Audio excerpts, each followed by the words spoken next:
So Romeo and Juliet. Everybody knows about Romeo and Juliet. Like, if you're a kid or you have younger siblings or you just really like gnomes, then you might have seen Romeo and Juliet, which is based on the story. If you're a bit older, you might have seen Baz Luhrmann's version of Romeo and Juliet, which is entitled Baz Luhrmann's Romeo and Juliet. If you're into musicals, you might have seen West Side Story. When you're a jet all the way. And if you're Taylor Swift, you might think that Romeo and Juliet ends happily. Spoiler alert, it goes badly. Very badly. So we're going to do a plot summary, and then we're going to talk about why Romeo and Juliet is such a popular story to reimagine. In the city of Verona, there are two very important families, the Montagues and the Capulets. Like PC versus Mac, VHS versus Betamax, pirates versus ninjas, theirs is a rivalry most epic. To say they don't get on would be something of an understatement. Romeo and Juliet are each the only children of the heads of these families. Romeo is the only son of the Montagues, Juliet is the only daughter of the Capulets. Romeo has a cousin called Benvolio and a friend called Mercutio. Juliet has a cousin called Tybalt and a suitor called Paris. The play starts with some Capulet servants getting into what basically amounts to a street brawl with the Montagues. Benvolio tries to break it up, but then Tybalt comes along and Tybalt be crazy. What drawn and talk of peace? I hate the word. As I hate hell, all Montagues, and thee. Okay, so there's a big fight, and then the Prince of Verona comes along to break it up and tells them that if they do this again, he's gonna bust some heads. Permanently. If ever you disturb our streets again, your lives shall pay the forfeit of the peace. Romeo has not been taking part in this fight because he's been acting like an emo teen. Why? Well, there's this girl who's really not very interested in him. Angsting. The lady in question is Rosaline, by the way, who we never see. Meanwhile, across town, Juliet's dad is receiving Paris, who wants to marry Juliet. Now, the Capulets are having a feast, and Rosaline is invited, so Mercutio, Benvolio, and Romeo disguise themselves and sneak in. Upon seeing Juliet, Romeo promptly forgets all about Rosaline, as do the audience. For I never saw true beauty till this night. Romeo is instantly smitten with Juliet, charms her into a snog. My lips, two blushing pilgrims ready stand to smooth that rough touch with a tender kiss. Gets some bad news. Is she a Capulet? Well, that's not good.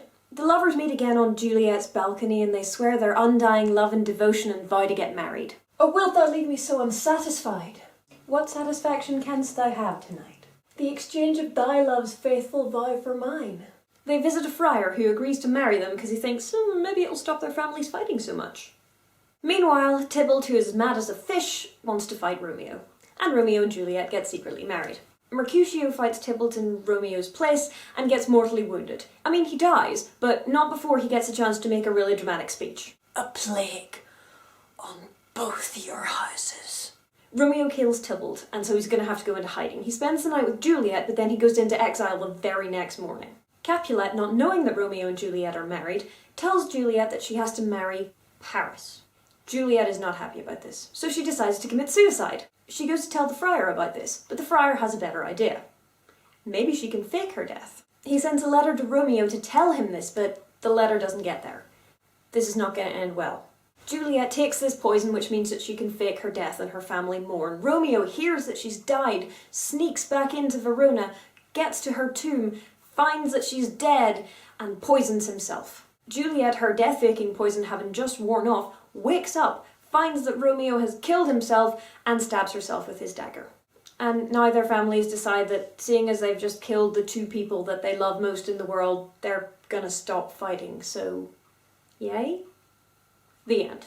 Shakespeare is one of those poets/playwrights that people study a lot in English literature, and it's not particularly surprising because he has this knack of picking themes which resonate through the ages. Love, loss, betrayal, jealousy, misunderstandings, and lots of jokes about bodily functions. No, I'm totally serious. The plays were performed for the Queen and her court, as well as for the common people, and so they had to avoid anything that might sound a little bit blasphemous.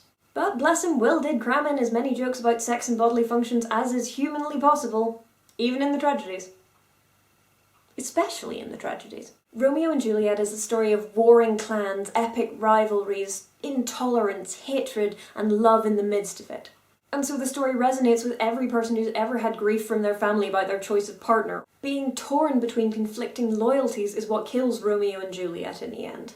Well, that and an unreliable postal service. So if you're just starting to study Shakespeare and you're thinking that the Bard is kind of stuffy and boring, don't despair. Wade through the thicket of incomprehensible words, and there's as much love and loss and treachery and stabbing between the pages of any Shakespeare play as you could possibly want. You just need a guide.